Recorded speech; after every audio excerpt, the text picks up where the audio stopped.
नमस्कार दोस्तों, मैं मनीष कुमार अखंड बात के बाद चैनल पर आप लोगों का स्वागत है। और अभी आप लाइव स्क्रीन पर एक आप सुसाइड नोट आप लोग देख पा रहे हैं, जिसमें लिखा हुआ है नाम जुगल है और आज मरने जा रहा हूं। और मेरे मरने का कारण मेरी सास मेरी ससुर जो कि मुझे हमेशा परेशान करते हैं, वो मुझे दहेज का केस डालने पर धमकी देते हैं कि यदि तूने हमें 2 लाख रुपए नहीं दिए तो हम तेरे ऊपर दहेज का केस डाल देंगे और तुझे जेल भिजवा देंगे। तो इस प्रकार की जो उसको धमकियां आ रही थी बार बार, लेकिन इस चीज़ से काफ़ी ज़्यादा परेशान हो चुका था। और इसमें बाकायदा सारी चीज़ें लिखी हुई हैं, क्यों वो जान से अपना हाथ धोना चाहता है, क्यों वो सुसाइड करना चाहता है। और मरने से पहले ये सुसाइड नोट जो जुगल नाम का व्यक्ति है, 26 वर्ष उसकी उम्र थी। और अभी आप लाइव स्क्रीन पर जो आप लोग देख पा रहे हैं, जो इसके जो जुगल के माता पिता हैं वो आप लोग देख पा रहे हैं। और इनसे पूरी बातचीत करेंगे, क्यों, क्या हुआ, कैसे हुआ, कब हुआ। तो सबसे पहले जो लड़के की माता जी हैं उनसे बातचीत करेंगे। माता जी, क्या कुछ पूरी बात है, क्यों ये आपके बच्चे ने सुसाइड नोट लिखा? ये प्रॉपर्टी हड़पने के काबिल हमारे लड़के एक बार पिछली साल उसमें भी दे दिया था, थाने में दे दिया था। जब हिसाब किताब हो कि मैंने एक बार का नहीं रहना चाहती है तो अपना हिसाब किताब ले लो। बोली नहीं, मैं तो साइन नहीं करूँगा, मैं तो साइन नहीं करूँगा। मेरी तो मानते ही नहीं थे, आते थे मेरे बच्चे को मार पीट करके ले जाते थे अपनी लड़की को। और इनने मरने पे मजबूर किया, इनने जान के मरवाया, हमारा लड़का जानबूझ के मरवाया।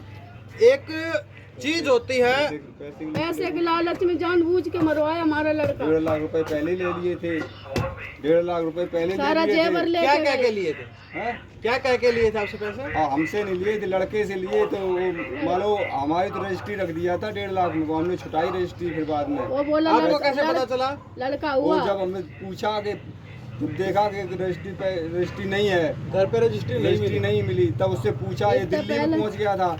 तो वहाँ से ये लोग उसके माँ बाप बताते थे, रिकॉर्डिंग भी है, पिछले फोन में रिकॉर्डिंग भी है, उसने सब कुछ किया है। तो उसने बताया कि जब उसको बताया तो उसने यानी बताता नहीं था। यहाँ आया तो हमने सख्ती से पूछा, लाइट वाइट काटी, तब बताया। उन्होंने फिर गाली दिया मेरे को उसके माँ बाप ने। फिर उसने बताया कि शाम तक पैसे चाहिए। हम कुछ भी करें पैसे, तो हमने ब्याज पे लेके इधर उधर से उधार लेके ब्याज पे तब रजिस्ट्री छुटाई। उसका भी सबूत है, यानी आप मार्केट NFL मार्केट में एक है मनोज नाम का, उससे रुपए लिए ब्याज उसके पास रजिस्ट्री रखी और पैसे लिए 1.5 लाख रुपए, आप ये कह रहे हो? हाँ, तब हमने पैसे लिए, तब रजिस्ट्री छुड़वाई। रजिस्ट्री किसी और को रख दिया था उसने। तो एक माँ बाप अपने बच्चों की शादी करता है, कुछ सपने संजोता है कि मैंने अपने बच्चे की शादी की है, और उससे उम्मीद लगाता है कि वो उसकी सेवा करेगा बुढ़ापे में। लेकिन जब इस प्रकार से मामले सामने आते हैं कि जो बहू के मायके वाले हैं वो लड़के के ऊपर दबाव डाल रहे थे 2 लाख रुपए दे, और उससे पहले सुसाइड करने से पहले 1.5 लाख रुपए ऑलरेडी दे चुका है था। और सबसे अचंभे की बात यह है कि उसने घर की रजिस्ट्री किसी के पास गिरवी रखी और वहां से 1.5 लाख रुपए लिए, और अपने ससुराल में लड़के ने, जो जुगल नाम है, उसने अपने ससुराल में वो 1.5 लाख रुपए दिए। और अभी आप फोन को काट दो, अभी फोन काट दो आप। मरने पे इधर आए भी नहीं, मरने से यहाँ नहीं आए कि गांव मिट्टी ले जाओगे। इन्हें तो पता था, मुझे पता नहीं था, लेकिन फोन करके लड़के ने फोन डाल दिया जेब में। नोटिस मिला, ऐसा ही नोटिस पुलिस को हाथ पड़ गया। हमें नहीं पता, हम 2 आदमी थे, कोई नहीं था। हम सदमे में 2 आदमी आए गए, तो जैसे जिसने कहा वैसा ही कर दिया हमने। और सबसे बड़ी बात है, जो हरियाणा पुलिस शुरू से ही एक नारा देती आई है, सेवा, सुरक्षा और सहयोग। और अचंभे की बात यह है कि इन्होंने FIR तक नहीं दर्ज की। जब हरियाणा के गृह मंत्री को कहे जाने वाले गब्बर के पास गए दरबार में, तब जाके इनकी एक FIR हुई। मतलब FIR के लिए भी हरियाणा के गृह मंत्री गब्बर के पास जाना पड़ेगा और फिर FIR होगी। अचंभे की बात है। और कहीं पर तो ये पर ये धक्के खाते रहते हैं और FIR तक नहीं लॉन्च करते। तो हाँ जी अंकल जी, क्या कह रहे हो? एसपी के पास भी गए? पहले एसपी के पास यहाँ थाने में गए, बोला कुछ नहीं होगा। फिर एसपी के पास से रिपोर्ट किया, वहाँ से कागज आया, वो भी छुपा लिया उनको बुला के, और हमें बुलाया। फिर इसके बाद के राजीनामा कर लो, और फिर पता नहीं बोला राजीनामा कर लो? दरोगा जी ने, पुलिस वाले ने, पुलिस वालों ने किया। वहाँ थाने में SHO ने कहा कि अब कुछ नहीं हो सकता तुम्हारा, ये सब ऐसे होते रहते हैं। कौन से थाने का मामला है ये 29 सेक्टर 29 इंडस्ट्री औद्योगिक क्षेत्र, इंडस्ट्रियल एरिया, यहाँ का मामला बताया जा रहा है। एसपी के पास जाने पर भी कुछ नहीं हुआ, और CM विंडो पे रिपोर्ट किया, उसकी भी रिपोर्ट आई, उसमें भी कुछ नहीं। बुला लिया, मुझे बुला लिया, उनको बुला के अपना गुच्छ पुच्छ अंदर कर लिया, हमें बाहर निकाल दिया, बोले जाओ कुछ नहीं होगा। क्या सेटलमेंट करने की बात चल रही थी, मुझे अंदर बुलाया कि देखो सारे यही देख लड़के ही का है, और मुझे बाहर करके उन लड़की को, उन दिल्ली वालों को अंदर करके अपना कुछ सेटलमेंट करके मुझे भगा दिया कि जाओ अब कुछ नहीं होगा तुम्हारा।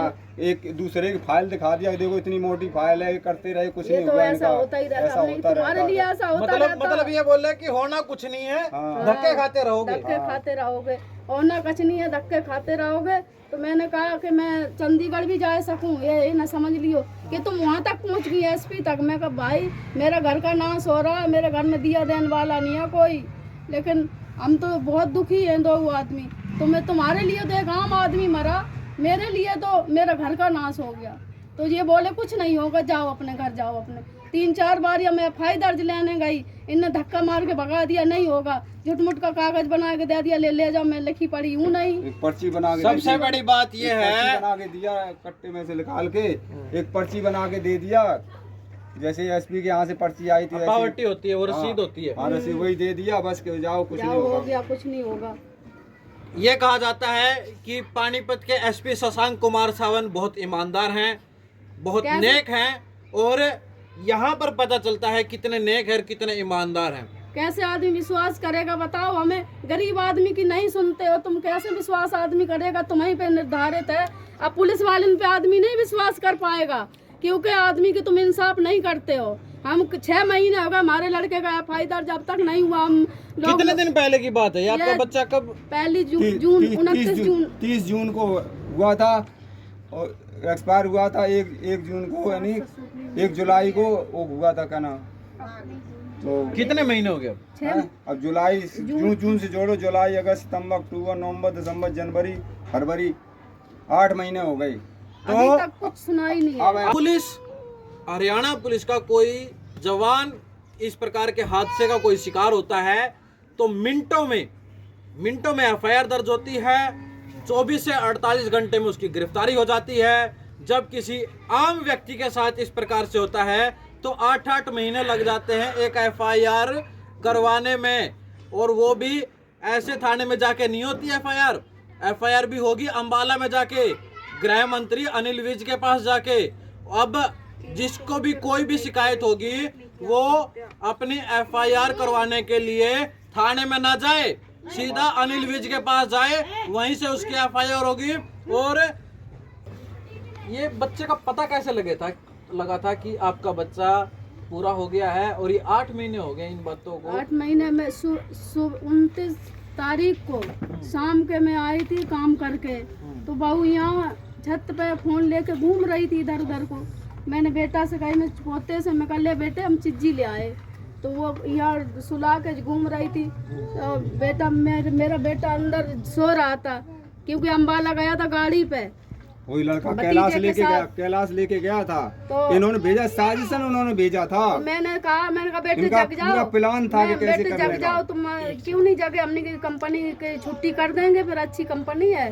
बोले मम्मी मुझे तो भूख लगी, मैंने इसको यह कहा था चावल छोंक दो, और मुझे जगा दिया, मैं ड्यूटी जाऊंगा। इसने नहीं जगा, मैं दिन भर का भूखा पड़ा हूँ। मैं कहा बेटे मैं चावल ले आया हूँ, खा ले आए के। जो वो थाली में गिर के खाने लगा तो ये कहने लगी तू तो कहीं अपनी माँ दोनों खावे, और कहीं मैं भी जा रही, माँ भी आ जाओ। जैसी लिवाली तैसी हमें छोड़िया। मैं कहा बेटे 8:30 बज रहे, ये कहाँ जाएगी? मैं कहा सुबह चली जाइए, कहने लगी नहीं मैं तो जाऊंगी, मैं नहीं रहती यहाँ। हमने क्या अपने घर जाने की बात करी? अपने घर जाने की उसी टाइम 9:30 बजे रात ही में निकल ली, जो अकेली? झोला भर के रखा था। मामी को साथ ले आई, मामी गई एक थी जो रिश्तेदारनी है वो लिवाए के आई थी वो अपनी जिम्मेवारी पे, उसको बुलाए के इनने अपना दिन भर झोरा, कैलाश की माँ जो थी, जितना मेन सामान था ना, इसकी कहीं और लिखी और राइटिंग थी भी कॉपी में, वो भी पाड़ के चली गई। और जो मेन सामान था झोरा भरे धरे थी, आधार कार्ड तक नहीं आधार कार्ड में सब कुछ, जितनी शादी की फोटो आती दिल्ली की, जो उसके साथ वाली फेरे सारी कुछ ले गई। यहाँ कुछ कोई सबूत नहीं छोड़ा? कोई सबूत नहीं छोड़ा। मैंने तब उसने सुसाइड किया, परेशान होके कि अब मेरे पास कुछ नहीं, अब तो कभी फंसा देंगे हमको। अच्छा एक बात बताओ, सुबह बच्चे की शादी को कितना समय हो गया था? जो यानी 6 मार्च 19 को हुई थी, 2019 को। हाँ 2019 को हुई थी शादी। बच्चे भी हैं? 2.5 साल का लड़का है, लड़के को भी लेके मैं कहा मेरे कम से कम लड़का 10 दिन के लिए दे दो, हमारा गाँव तो भरेगा, मेरा बेटा जवान चला गया। बोली हम नहीं देंगे, कभी तक नहीं देंगे। अब उसका बाप कह रहा हम तो 18 साल तक नहीं देंगे, वो इसको उग्रवादी बनाएंगे, राक्षस बनाएंगे, जैसा हम कहेंगे वैसी लड़का राक्षस बनाएंगे इनके लड़के को। हमारी जो संपत्ति है इनकी, जो पूंजी है तो हमारे पास है, लड़का भी है, जेवर भी है, और हमारी अमानत मेरे पास सब मेरे पास है, तो हम तो इसको राक्षस बनाएंगे। और अब गर्मी आने दो और हम केस करें। मेरे ऊपर दहेज का केस कर दिया, पहले घरेलू हिंसा का किया आपके ऊपर। हाँ हमारे ऊपर, और से करा है, अभी इसमें फोन में देख लेना, और ये डिस्ट्रिक्ट से किया है, फोन में देख लेना। और फिर इसके बाद में दहेज का केस कर दिया, फिर बोले कहीं दहेज का केस कर दिया। मरने के बाद दहेज का केस कैसे लग सकता है मेरे पर? दहेज का केस कर दिया, उसमें तारीख पड़ गई, अब 29 तारीख पड़ेगी। बंद करिए। उन्होंने पहले किया घरेलू हिंसा का, तो हम तो वहाँ बयान दिया हमने, हम तो राजी, हम तो कहा ही नहीं कि यहाँ से ना, हम तो कहा हम यही समझे कि मेरा लड़का है तो तुम रहो। तो उसकी माँ बोली कि क्या तुम कब तक करो, हम जब तक हम जिंदा रहेंगे हम देख रेख करेंगे, यहाँ कौन करेगा देख रेख, हमें जब तक हम करेंगे, मेरा पोता है वो बहू है, कि तुम कब तक, हम जब तक हम जीवे तब तक हम करेंगे, तब तक लड़का हो जाएगा। फिर मैं जबकि मैं पानीपत में रहती हूँ, फिर उसके चाचा ने रनिया से केस कर दिया, लखनऊ से, बोला कहीं ये आए हमको मारा धमकाया और अच्छा, निखिल को आपके ले ऊपर गए। जो थाना पर्चा दर्ज करा है, हाँ। वो कहाँ, कौन से थाने में किया? और ये फगुन थाना में, कोर्ट से किया है, फगुन थाने से। कहाँ पड़ता है ये? औरैया डिस्ट्रिक्ट में, इटावा के इटावा में से अलग जिला हो गया औरैया डिस्ट्रिक्ट। अच्छा हाँ, वहाँ से करा इसने। कोर्ट में दोनों की तारीखें चल रही हैं, आपकी और आपकी पत्नी की। हाँ वो मेरे बड़े लड़के की, जबकि बड़ा लड़का वहाँ गाँव में रहता है। और पूरे परिवार के ऊपर पर्चा दर्ज किया। हाँ पूरे परिवार के ऊपर कर दिया है। और लड़की के दामाद के ऊपर, भैया भाभी के ऊपर 8 जने एक में लिखे, एक में 4 जने लिखे, और एक में ब्लैकमेल करा के ये गाड़ी लेके आए हैं। और ये हमको पर्चा कब दर्ज हुआ? ये 18 जुलाई को हुआ है सर। 18 जुलाई हाँ पर्चा दर्ज। हाँ जून में यानी वो रिपोर्ट में उसमें है, मोबाइल में 15 दिन बाद हुआ है। ये मैं आपको बता देता हूँ, जो इन लोगों का पर्चा दर्ज हुआ है ये तो अभी वो हुआ 13 फरवरी 2023 जून की घटना बताई जा रही है। 8 महीने हो चुके 30 हैं। जून की है। 23 जून की घटना बताई जा रही है, और पर्चा दर्ज होता है 2023 के अंदर और 13 फरवरी को। तो कुल मिला के जो शिकायतकर्ता ज्ञानवती वो आप होंगे, तो राम महेश आप होंगे। तो ये लड़के के माता पिता हैं, और इन्होंने पुलिस पर भी बहुत गंभीर आरोप लगाए हैं।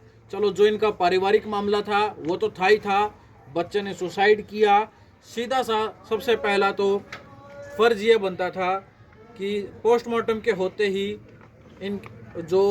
इनकी साइड से एक पर्चा दर्ज होना था, जैसा इनका पर्चा दर्ज तो सुसाइड मिला था, उसके जो होना था। हरियाणा के कहे जाने वाले गब्बर अनिल विज के पास जाने के बाद हुआ।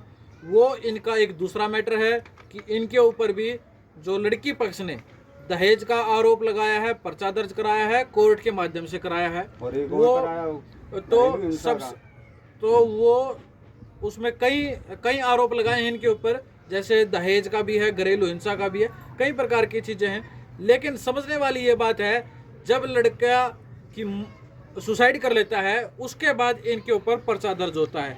यदि इन सारी चीज़ों की उसको समस्या थी तो जब लड़का जीवित था तब क्यों नहीं वो पर्चा दर्ज हुआ, तब क्यों नहीं उसने शिकायत दी। तो सबसे बड़ी बात यही निकल कर आती है।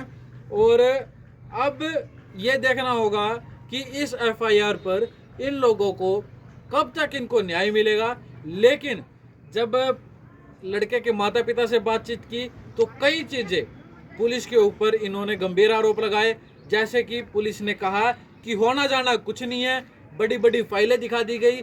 लेकिन अब आप लोग क्या कुछ कहोगे वो भी हम आप लोगों से जानने का प्रयास करेंगे। कमेंट में आप लिख के जरूर बताएं आप लोगों का क्या कुछ कहना है। फिर से मैं बोलूँगा, पुलिस का एक ही नारा, सेवा सुरक्षा और सहयोग ही है सबका सहारा। लेकिन वो कब तक मिलेगा ये मुझे तो पता नहीं, आप लोगों को पता हो तो कमेंट बॉक्स में जरूर लिखिएगा। मैं मनीष कुमार, अखंड भारत की आवाज़ से।